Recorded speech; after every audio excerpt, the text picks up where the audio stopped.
Standard scientific models frame human evolution as a purely biological mechanism. Under the rubrics of the ascent of biology and the ascent of humanity, adaptation is physical, a slow, reactionary struggle against a rigid environmental boundary. The quantum science of consciousness curriculum operates on a contrary premise, that physical adaptation has reached a plateau.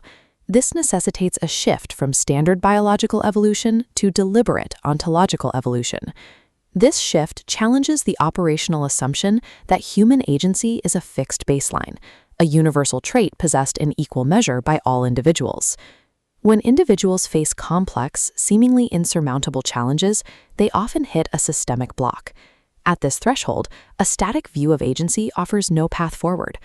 The philosopher Sri Aurobindo approached this problem by redefining the variable.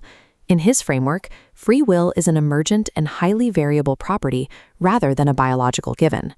Viewing free will as a scalable metric allows for the removal of the artificial ceiling on human agency, providing a framework to solve higher-order challenges. Aurobindo's framework shows free will is directly proportional to consciousness. As the central node of consciousness expands, the perimeter of free will expands alongside it. Merging with infinite consciousness creates infinite will, shattering the limiting boundary entirely. This introduces a mechanical requirement. If consciousness dictates the exact perimeter of free will, there must be a specific system used to intentionally scale that consciousness. Sri Aurobindo detailed this system as the triple path of integral yoga. It is an interconnected ontological engine designed precisely to force this expansion. Achieving true agency requires moving past the passive experience of existence and actively engaging a structured system to force consciousness to grow. To map the architecture of this system, we must isolate three specific interconnected divine powers inherent in human nature. The first required power is will, which is mapped directly to the practice of karma yoga. The precise function of this node is action. It serves as the designated starting point for the entire mechanism. Aurobindo established a strict rule for this node. Physical action is the mandatory, non-negotiable first step toward divine union. Passive meditation, or purely intellectual contemplation, fails to scale consciousness because it bypasses this foundational requirement. Without a base of action, the subsequent stages have nothing to process. Work provides the necessary friction.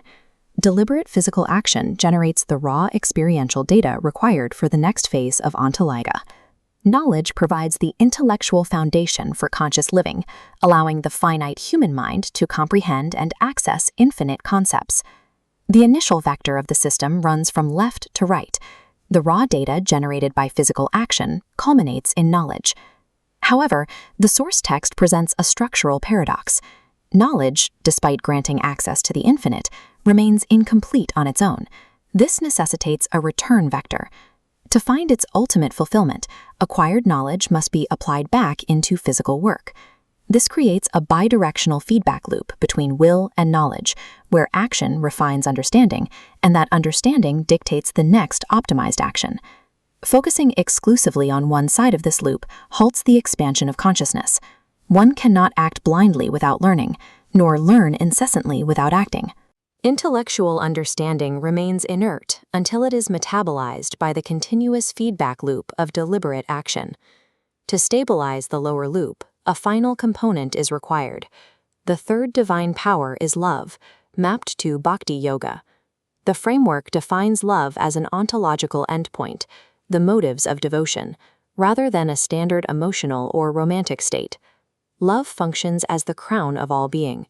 It pulls the feedback loop of action and knowledge upward, preventing it from spinning in place at a lower level of consciousness. This unified system produces a state of ananda, the perfect wideness and delight of conscious union with the Supreme.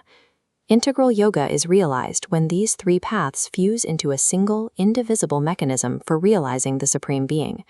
Understanding the architecture is the first step. Next, we must look at how an individual actually drives energy through this system. The course material outlines three operational inputs required to fuel the engine. Rejection is the active identification and removal of biological habits that create friction and bottleneck the lower nodes of the system. Aspiration and surrender provide upward pressure. They force processed energy out of the base loop, pushing the system toward the apex node of Ananda. By applying these inputs, an individual shifts from the passive state of biological evolution into the active state of deliberate conscious evolution. The triple path functions as an active engine, requiring a constant fuel of rejection and aspiration to drive the expansion of the self. This brings us back to the everyday challenges identified by Ankur Tiwari and the core purpose of the entire engine. This graph maps the relationship between the engine we've built and the concept of agency.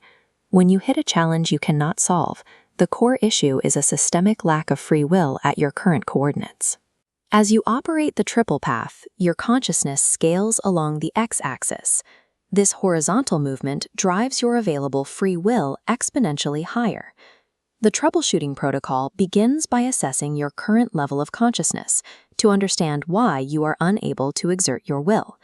Second, you identify which specific node, action, knowledge, or love, is currently bottlenecked, and apply the corresponding practice to force expansion.